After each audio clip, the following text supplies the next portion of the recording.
the subject that has preoccupied us in the last few days is one that is as topical as it is relevant: the rise or fall of Africa on account of the African politician. And in order to do justice to that subject and to remain faithful to my chosen subject, which is a call for hygiene in African politics, there is a sense in which one must take a historical journey, if only to appreciate the factors that animated Africans to seek to regain their independence from the colonial masters. Historians will remind us that we were first enslaved, that Africans were taken, and this we seldom say. The first civilization to take Africans out of this continent were the Arabs. And they took Africans from the eastern coast. And it's sad that in that part of the world, there are not many Africans who remain, because it was in the business of the Arab enslaver to castrate Africans. We never say that, but we must say it because it is historically significant. Then the Europeans came, the Portuguese came, the Spaniards came, the Germans came, the French came, the Belgians came. Africa became the hunting ground for the European colonizers, and we were the spot. We built, our ancestors built the United States of America. Our ancestors built Europe. And when slavery had lost its shine and sheen, the Europeans abolished it. But they replaced it with yet another pernicious enterprise, the colonization of Africa. The Europeans sat in Berlin, in Germany, in 1884, and they looked at the map of Africa and parceled it out.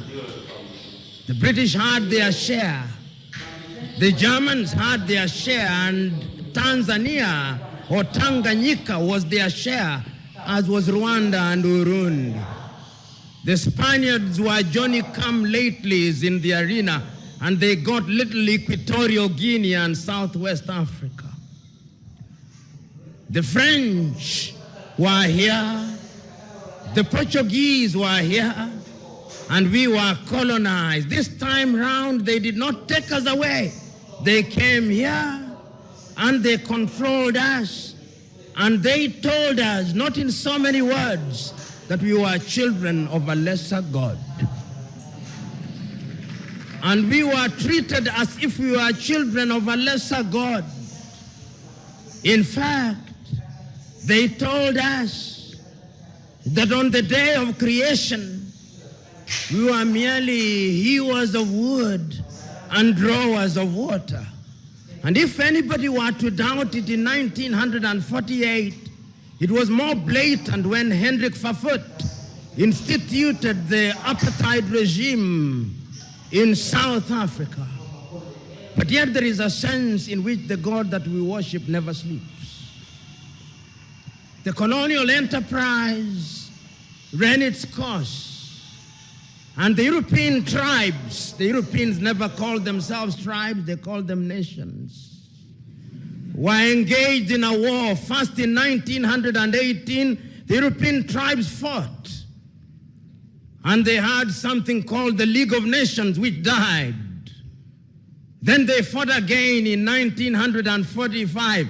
And what is unique about the European nations is that when they are engaged in tribal wars, they call them world wars. So there was another war between 1945, 1939, and 1945.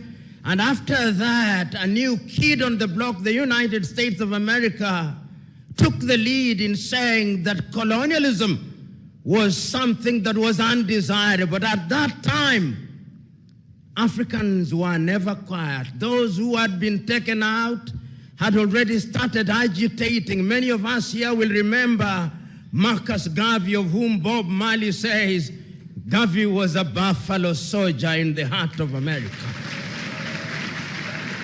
And many of us will remember W.E.B. Du Bois. Many of us will remember that they started agitating that Africans must regain their dignity and their independence. And indeed, in 1847, in Liberia, a small group of Africans were brought back in Monrovia, and Liberia became the first independent black nation in the continent of Africa. So soon thereafter, in Sierra Leone, they also created yet another colony. But Africa was colonized, except Ethiopia, which they tried to take in 1938 and exiled Professor Dr. Haile Selassie. And unfortunately, they were defeated, as you remember, in the Battle of Adwa. Africa can defeat European tribes. This history is necessary that we are able to appreciate the freedom that we gained. So that Garvey came, W.E.B. Du Bois came, but there was another crop after the 1940s who had had the advantage of European education. And there were people in Europe also who are beginning to recognize that indeed equality was necessary. And this was not anything new.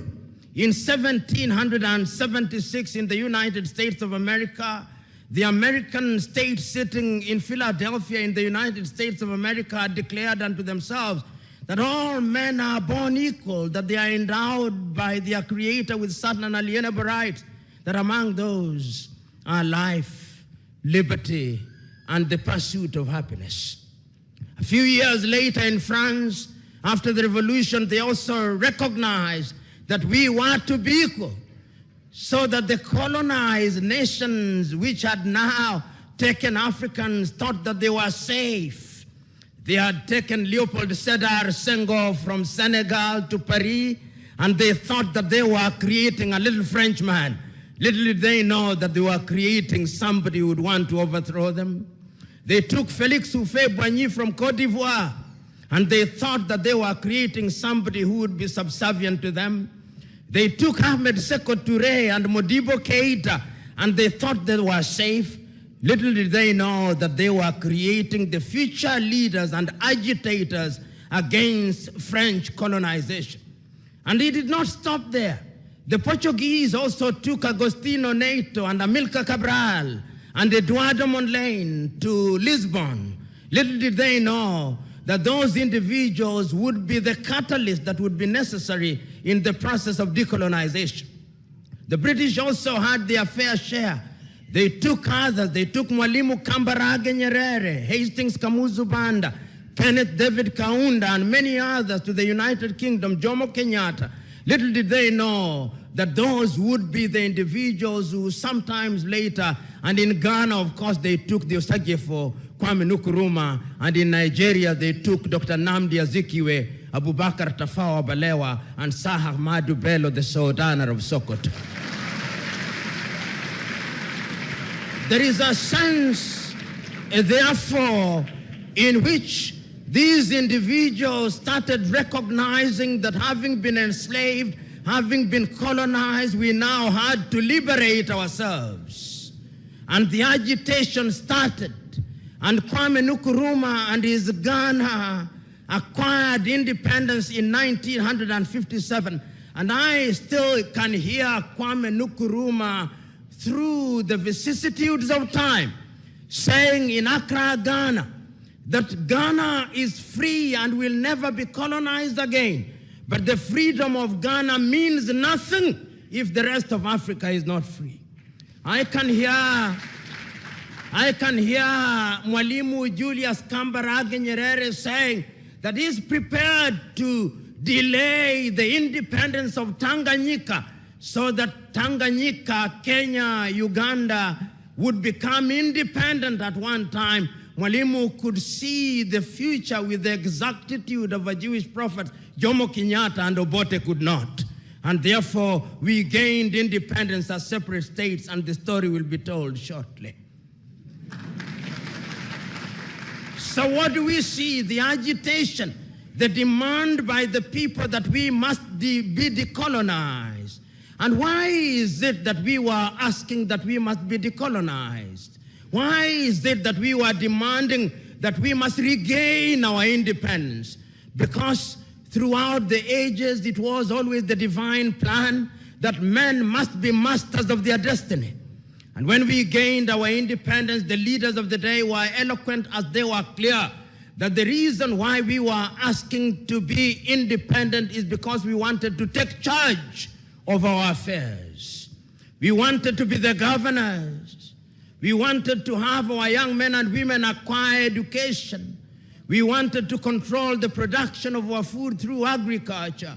We wanted to build our infrastructure. We wanted to improve the quality of the lives of our people by improving their health. We wanted to eliminate poverty. We were clear on what we wanted, and this message was as clear in West Africa as it was clear in East Africa, as it was clear in Central Africa, as it was clear in Northern Africa, so that if you listen to Kwame Nkrumah, it's as if you'd listen to Agostino Neto, and if you listen to Neto, it's as if you'd listen to Samora Moses Machel, and if you listen to Ahmed Ben Bella in the Maghreb, it's as if you'd listen to Patrice Emery Lumumba. There is a sense in which there was unanimity that this was the only way, and we attained independence. And I remember so very vividly in 1957 in Casablanca, Morocco, was it in 1960, when the then 8 independent African countries met on the Osagie for Kwame Nkrumah, was clear that we must ensure that everybody else regains their independence, and that we must remember that the colonial master is not asleep, and that if we don't unite, he'll come under other guises through the neo-colonial project, but they listened to Kwame Nkrumah not. And even before they assembled in 1963 in the month of May in Addis Ababa, Ethiopia, no sooner had countries started attaining independence than the neo-colonial project started taking root. And in 1960, the first coup d'etat and assassination took place in Togo when Sylvanus Olympio was eliminated. 1 year later, Patrice Emery Lumumba was eliminated. So that in 1963, in the month of May, when 32 heads of states and government assembled in Addis Ababa, Ethiopia, there were several speeches, but 3 speeches stand out. Kwame Nkrumah's speech, Mwalimu Kambarage Nyerere's speech, and Emperor Haile Selassie's speech. Haile Selassie was the host. And in his own inimitable style, he reminded the congregation who are present in Africa Hall in Addis Ababa, Ethiopia, that that was a momentous occasion, and that the long-term health of Africa not only required but demanded that Africa must pull in the same direction, Haile Selassie said. And Mwalimu took the baton from Haile Selassie and repeated the same words, celebrating the fact that we were independent and we had the opportunity of determining our affairs. But the greatest of the speeches was that of the Osagie for Kwame Nkrumah. Kwame Nkrumah had a sense of urgency which everybody else did not have. He said, not in so many words, but in effect, that if we want to immunize ourselves from the diabolical machinations of the erstwhile colonial master, now turned neo-colonizer. We have to move here as one Africa, with the United States of Africa, with one army, with one currency, with one central bank, and with one nation. But they listened to him not. They had started getting used to the trappings of power. So what they came out with on that day in the month of May 1963 was a weak organization of African unity, the OAU, which many commentators were quick to describe in many ways and many times as the toothless bulldog. It was never a dog. It did not have teeth, but the effect of it is that it did not do very much. Some say it was a talking shop. Mzee Warioba, who was then active in political life and in other sectors, will attest to that. Yet later, we were to create another body, the African Union, and we'll have something to say about that. So we come out of Addis Ababa, Ethiopia in 1963, clear as to what we want to do. The African politician begins to emerge. We have them in different parts, but they begin to show characters that are totally inimical to our expectations. You of the Swahili say, maskini akipata matako huliambwata. Maskini walipata matako zililiambwata. They started getting used to the trappings of power. And we started having countries which we thought would liberate us. And I'm talking about the hygiene of the politics. It started disappearing. Many of these individuals now thought that they were demigods, suffering from what I call the Messiah complex, thinking that they had been brought to Africa to liberate her, and that they suffered from two major diseases. One of them is the martyr syndrome, and the other one is the Messiah complex. They think that their countries owed them. Africa started producing leaders that one cannot recognize. How many of you will forget Jean Bedel Bokassa of Central African Republic, that man who murdered little children in the streets because they did not buy a uniform from his wife? That's Jean Bedel Bokassa. How many of you will forget Mobutu Sese Seko Kukumbendu wa Nzambanga, who changed his country's name and presided over a kleptocratic regime? The Democratic Republic of Congo is the richest resource country on earth. Conservatively, it is said that under her belly, she has minerals, which is equivalent to 34.1 trillion United States dollars. And yet today, it is one of the poorest nations on earth. It is the only nation on earth which on the day of the election has its president saying, we know we ought to have elections, but we have no money to hold elections. When you see a country which has as its official name the Democratic Republic of Congo, know that there is no democracy. In fact, I dare say that any country, two countries that I know insisting on having as a part of their official name the Democratic Republic of something are never democratic. The other one is Korea, the People's Democratic Republic of Korea. It's as if when you can't graduate to be a doctor, you go to the church and you ask to be baptized as Dr. Mwadime. But that is not the point. The point is that who can forget Mobutu Sese Seko? Who can forget Idi Amin of Uganda? Who can forget Mengistu Haile Mariam of Ethiopia? And one can go on and on, because hygiene had started disappearing from African politics. Our agriculture was beginning to suffer. European musicians who had a little sense of guilt came to perform in Africa. Bob Geldof to free the Ethiopians out of hunger. There was no hygiene in our politics. We could not run our education systems. Our young men and women were going to India because the budgets meant for education were consumed by individuals whom we had entrusted with the task of presiding over it. Our health sectors were beginning to collapse. And as I've said before, the political leadership did not have any faith in those institutions. Typically, the typical African politician, perhaps not in Tanzania today, if they were sick, they had a cold, they would not go to Muhimbili, they would go to London. If they were Kenyan, they would not go to Kenyatta Hospital, they would run to the United Kingdom.